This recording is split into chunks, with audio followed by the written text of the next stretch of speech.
Aries, Sun, Moon, Rising, Venus. Is Donna from Tarot to do something a little different. Obviously, Aries has to be the first at everything, so you all get to be the first of me. I'm going to use the laptop for just a couple minutes because I'm going to go over for you all how the Venus retrograde is going to affect you, what you're going to experience, you know, how you're going to experience it. So I'm going to go over that, and I'm going to also tell you a little bit about what's going on right now. Oh, I forgot to put on Do Not Disturb. I swear to God, if somebody calls, I will flip out. I'm not kidding. I just did the Gemini read and had to piece it together. In 3 pieces, I had to use iMovie to piece the freaking thing together. So, yeah, no. If anybody calls, I'm going to be so mad. Anyway, I forgot to put Do Not Disturb on. That's my fault. Once again. So, we're doing something a little different. I'm going to go over your astrology, and I'm going to go over, then I'm going to do tarot for you as well. So we're going to do real quick. I'm using my laptop, and on it I have this software. Okay, so this is, can you see it? Hopefully. So this is this circular chart here, this wheel. It's a astrology chart in the modern Western style, which is the circle style. The sidereal or Yotish a lot of times uses a square, not always, but a lot of times they use a square chart. But I'm doing modern Western. So this is Solar Fire, the software that we're looking at. So it's awesome. I love it. If you like to analyze things, if you are like me and you could analyze something till the cows come home, down to its dissect it to its absolute minute, yeah, you would freaking love this software. It lets you obsess over anything. Right now, I mean, I don't know if you can see any of this. I'm going to try and point to this, but this is this little yellow sliver here. If you can see it, can you even see it? That's the moon. And then the section of the chart that it's in is in your first house. So right now, you're going to be seeing this Saturday. I'm filming it Friday night. I have literally no time to do anything. I barely have time to sleep at this point. My job, my bill-paying job, benefits job, is doing overtime because the pandemic has put us behind. So doing overtime, 60-hour weeks right now, and 45-minute commute to work, and and I still want to do tarot. So it takes time to do the reads, and then you got to watch them again to make sure everything's okay. You don't accidentally expose a boob or something, whatever. And then then upload it, and then do it all over again. So I'm a little weird, worn for wear. I mean, I see it. Look, my hair looks like garbage right now. Look at this. I can't even get into the salon to do anything to it. It's gonna be all whatever. Who gives a shit, right? So the moon is in your first house right now as of Saturday, and I noticed that Venus and Pluto are conjunct, which means that right now for everyone, not just you all, but for everyone, emotions, it's not even emotions, like, it's gonna make people very intense. Your love life situation is gonna be intense. Everybody's love stuff is gonna be intense right now. So expect obsessive actions out of people right now. People are gonna be feeling obsessive. They're gonna be acting obsessive. So let's see. The focus for this Venus retrograde for you, Aries, is going to be in your career and public image. So on the job, you're going to be in the spotlight. Whatever you do is going to be in the spotlight. Just in general, you are going to be on stage, kind of, whether you want to be or not. You're going to, like, the spotlight's going to be on you, and you're going to be in the public eye, whether you want to or not. So make it for a good reason. Don't fuck anybody on the job. That shit will backfire, trust me. During this Venus retrograde, that shit will backfire in a half a second. So if you're doing it, put an end to it and pray to God it doesn't get out if you're trying to keep it under wraps, Now, the actual retrograde, when Venus stations to go retrograde, that'll be on the 19th. That's on a Sunday morning.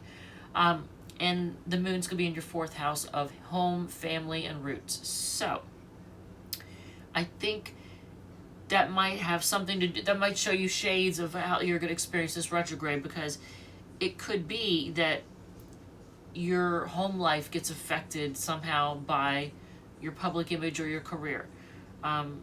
Some kind of shakeup, possibly in your career or public image, could affect your home life. You will know how this, applies to you.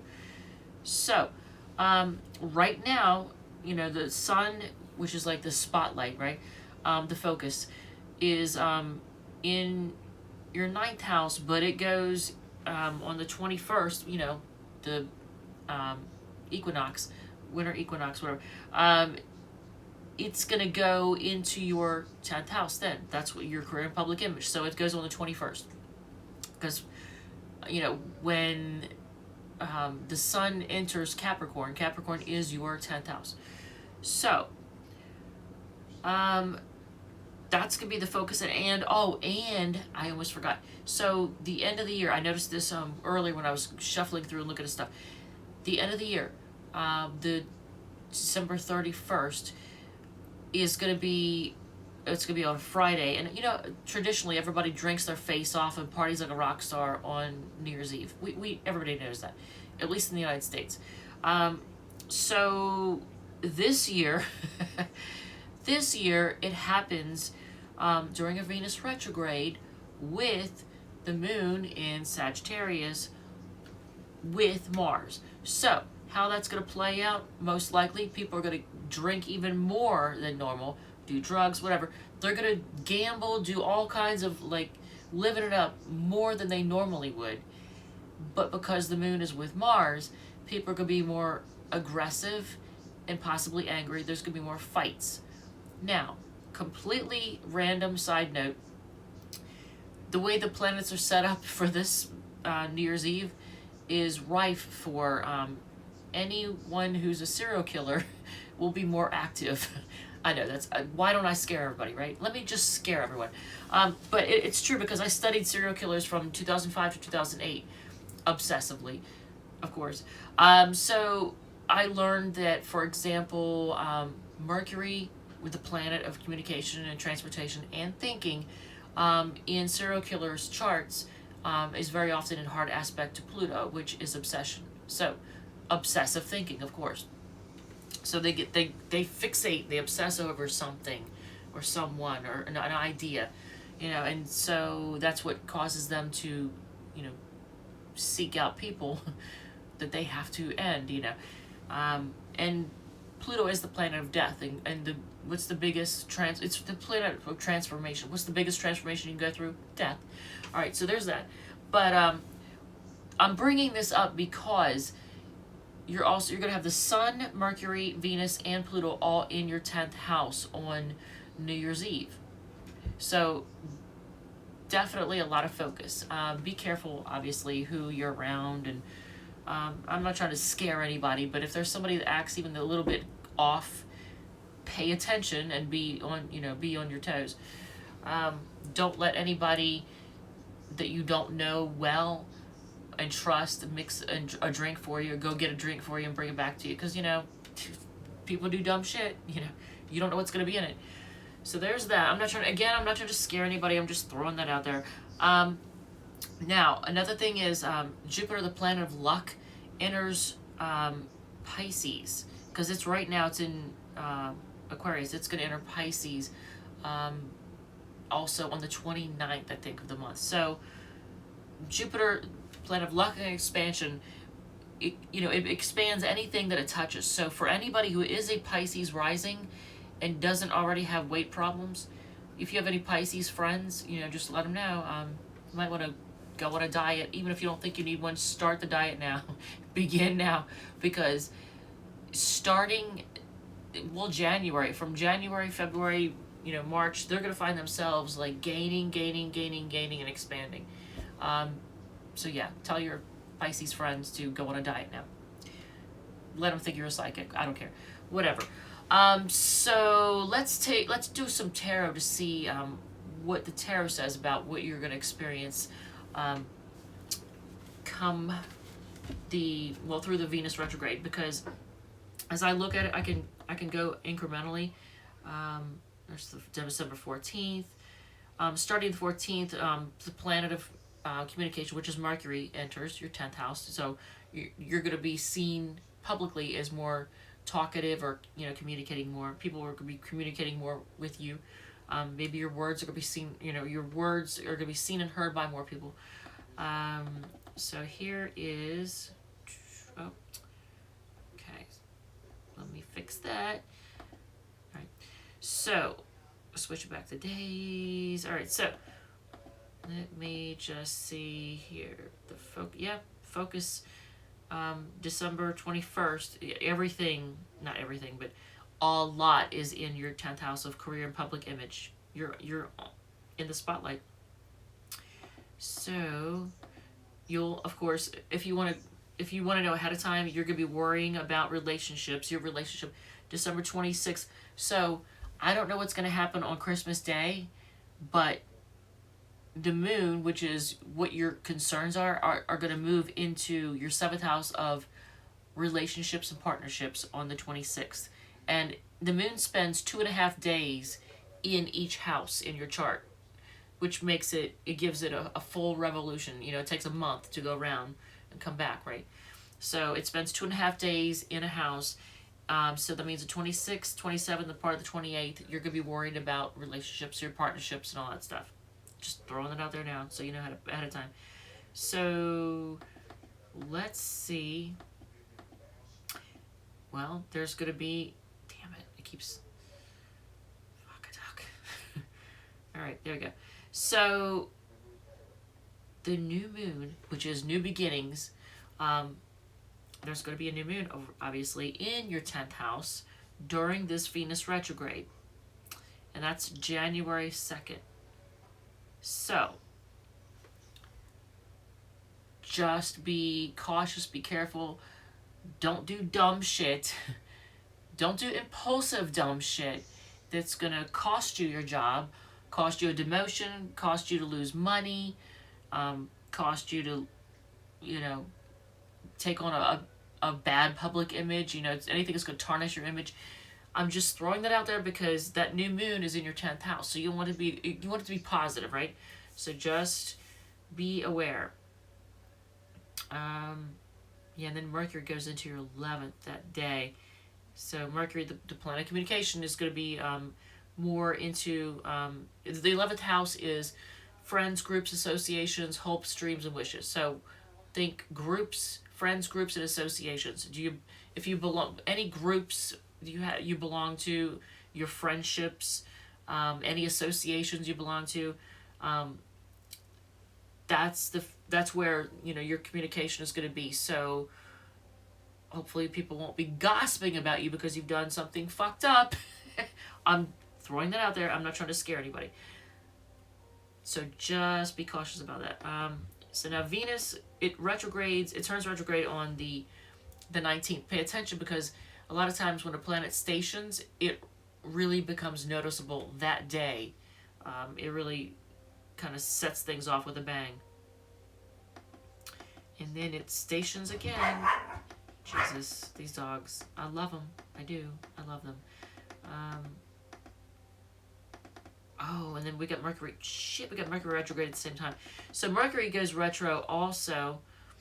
January 14th, Mercury goes retrograde. So then you're going to have both the planet of love and money, Venus, and the planet of communication, transportation, which is Mercury, both retrograde from January 15th until Venus goes direct on the 28th with stations. Goes direct especially on the 29th. So, so all of January, half of... Well, not half, but from the 19th of December through January 29th is the Venus retrograde. There's a pre-retro shadow, and then there's a post-retro shadow. The pre-retro shadow seems to be more active and annoying than the post-retro. So it's entered pre-retro shadow on November 19th. If anything significant happened on November 19th, expect that to kind of flavor your retrograde, what you're going to experience. I know for me, the person that I was dating... we were split up, and he changed his Facebook status to say in a relationship to fuck with me, or at least as far as I know it was just to fuck with me. that was on the day that Venus entered its pre-retro shadow. So I was like, oh, goody. This is how things are going to go. That's great. So it's a time when you often find yourself being tempted to go back into relationships that you were dealing with, you know, a year, 2 years, or 3 years ago, 4 years, what do you know, a while ago, you know. So if somebody from the distant past comes back and tries to rekindle things, and you think, oh, I'll give it a go, when look at the day that you start dating them again, or you pick up things again, you can look at the degree that Venus is at in the chart, and you can see when Venus is at that degree again, that's when it falls apart again. And then you both will be like, that's why we broke up. Now I remember. That's what it was all about. You know, like, because sometimes people, after a little bit of time, you'll kind of forget the bad stuff and you kind of romanticize it. And you remember the good things, you know, you have fond memories of the person. And during a Venus retrograde, you're more likely to have those rose-colored glasses and romanticize your past loves. And then if you reach out to them or they reach out to you, then you two try to rekindle something, and then it falls apart again, and you're like, shit, that's right, that's why it didn't work, you know. So just to be forewarned about that too. So let's do the tarot. Now that I've yammered on for 16 minutes. If there's any Aries still watching this, because I know y'all don't have the most patience, and I appreciate that. So here is, let's use the Lightseers deck. I don't know why, I felt like using that one. It's this deck here. Okay, so let's take a look and see for Aries, Sun, Moon, Rising, and Venus. And I didn't mean for this to be a long read, but when I get going on astrology, I can yammer on forever. So I have to stop myself, because I love that shit, and I know it fairly well. I know it quite a bit. Well, I mean, I'm an astrologer, so I'm better. Astrologer and tarot reader. So here we go. So for Aries, Sun, Moon, Rising, and Venus, what kind of things can we expect during this Venus retrograde for y'all? Queen of Cups, Five of Pentacles, okay, and Four of Wands. Jesus, it's all over the place, isn't it? Ace of Wands. Do I need to pull a fifth card? Is it coming in quickly? Yes. So a new start coming in quickly.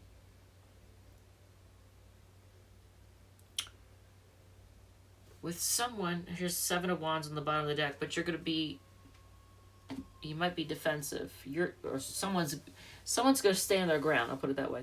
And there's another ace too. Ace of Swords. So new start in communication, clear communication. So, your Venus retrograde, there's going to be, I want to say there's going to be an offer. There's going to be a new start, a passionate new start with someone. Now, I don't see the Six of Cups, so I don't want to say it's somebody from the past. However, it could be, but, so here's another thing. If you start a new relationship during a Venus retrograde, when Venus goes direct, it falls apart. So that could be what's going on here.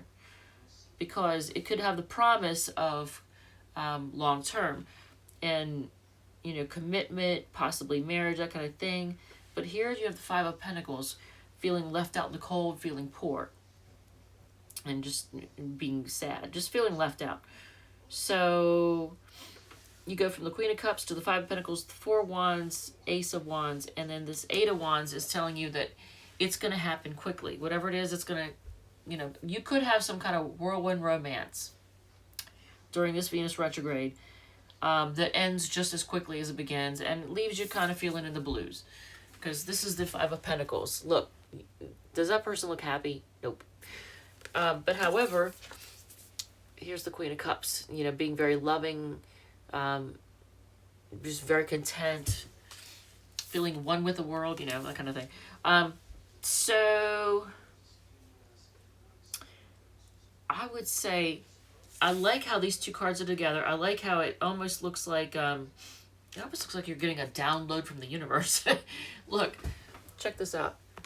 It's like you're getting this reminds me also of meditation. So meditation is a good thing, actually. So if you do meditation, definitely do it during this Venus retrograde. Stick with it and keep up with it. If you don't meditate, you might want to start, because it will help you make clear decisions, and it'll make you be at peace with yourself and with others. It helps level out your emotions and gives you calmness and clarity and all that.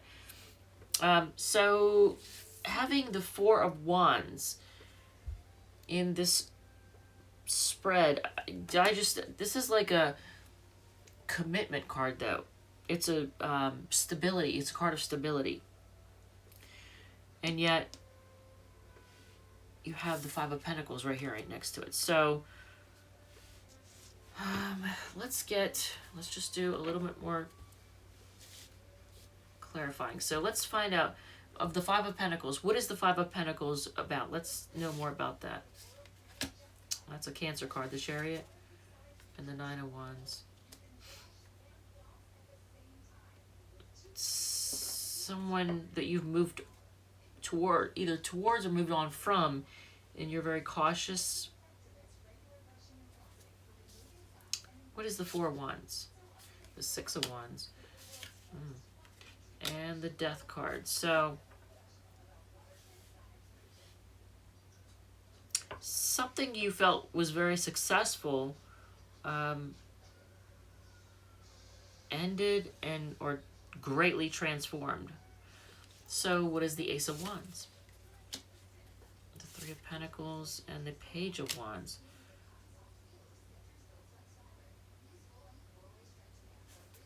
What the hell? Okay, is it a work thing? Okay, I did say do not, I'm just going to say it again, don't fuck with anybody you work with. Don't fuck anybody you work with. I don't know how else to say this. I got to be blunt. Don't fuck anybody you work with. Don't shit where you eat. Because you get the Eight of Pentacles, and that's usually a card of work. You have the Three of Pentacles, that's working together with someone. And you get the Page of Wands, which it's in most, like in the other, like the Rider-Waite deck, which is the Radiant Wise deck, is the Rider-Waite deck. The traditional Page of Wands is like this young page holding up a phallic symbol that, I mean, what else? It looks like a dick. I mean, what else do you... But it's like, because I didn't use Do Not Disturb, a call came through. I knew that was going to happen. So, long story short, you may be tempted, because Ace of Wands is something that's very passionate. And you get the Page of Wands.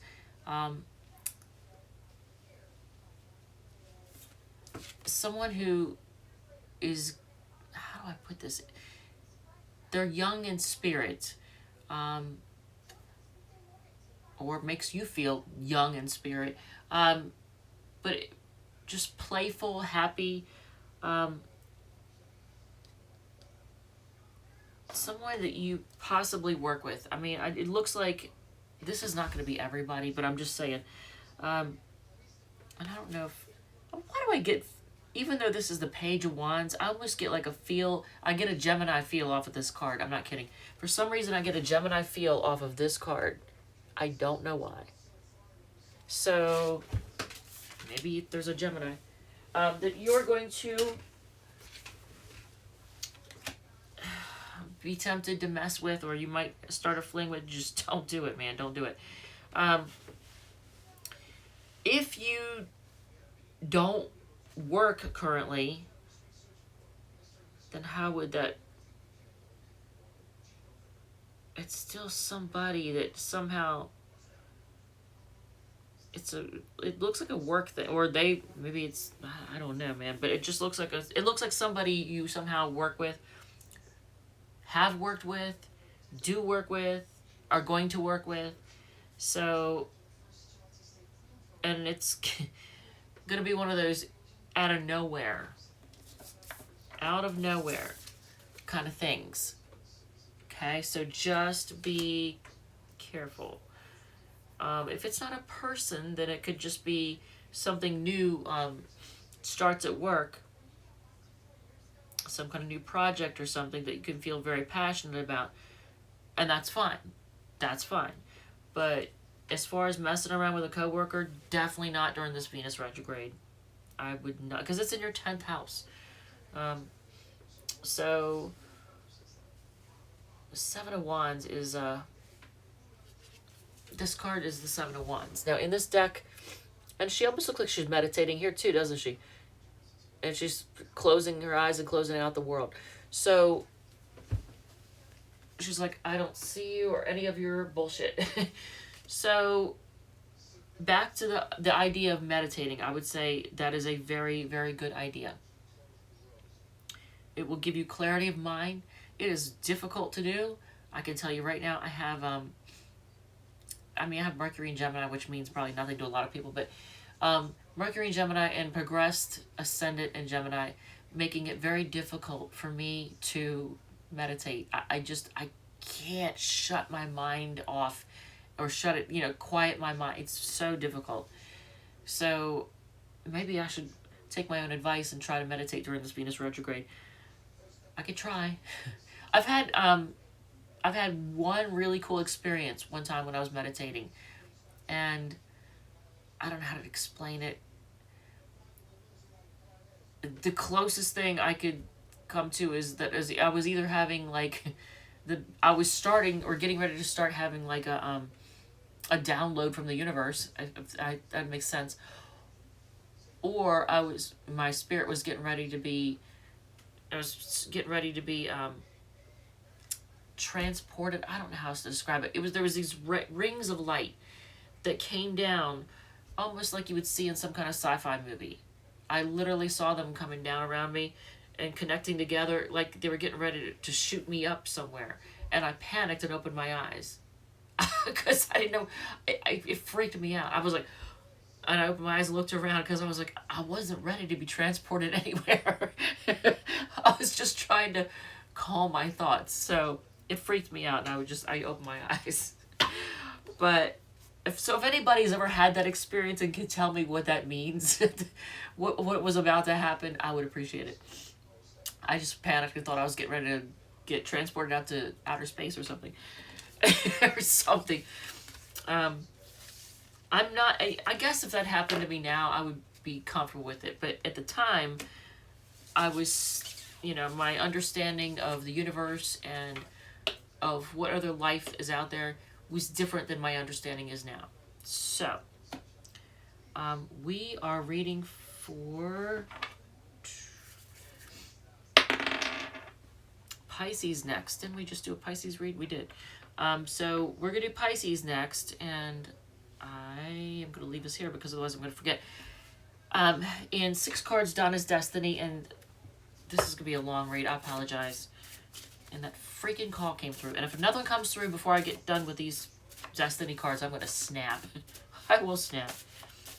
Alright, so 6 cards, Donna's Destiny. Don't mess with coworkers during this Venus retrograde for Aries, Sun, Moon, Rising, Venus. I'm just saying, if that's not your story, then it's going to be something having to do with your public image. Even if you don't have a job or career, something to do with your public image. Make the call. They lied about it. Someone's secretly lust for you. They're losing sleep over this. They're so broke it ain't no joke. Okay. And you are protected. I like that. You're protected. If there is a particular person you came here to hear about, I'm going to do this real quick. A person you came here to hear about. How does this person currently feel about Aries, Sun, Moon, Rising, or Venus? How do they feel about you? Oh, they're trying to be patient. They feel like they're just trying to be patient. That's not really a feelings card, but what do they think of you overall? The 7 of Pentacles. Are you... Clarification. Are you someone that... they think you're fun. I think they think that you're fun and that you're, practical, though. Aries practical. All right, so what are their intentions with you? The Six of Swords is the moving over. That's the moving on to calmer waters card. They want to move things. Their intention is to move things to calmer waters. Um, what are they actually going to do? They're going to wait and see. They're going to wait and see what happens. So they're not really taking action. What else are they going to do with you? Oh, okay. They're going to come in, fly in like a maniac to say something. So first they're going to wait and see what you do, and then they're just going to fly in like a maniac. What else are they going to do? Try to be strong. So they're going to hold back. What the hell? So they're going to wait and see. Then they're going to rush in with some spicy communication, and then they're going to hold back. And then take a time out. Oh, Jesus. All right, well, and then the Ace of Swords at the bottom. So, communication. There's going to be communication. Clear, honest communication, it looks like. Cut through the bullshit. All right, so Aries, Sun, Moon, Rising, Venus, thank you so much for your patience. And Pisces is next. All right, and love you guys, and I'll talk to you later.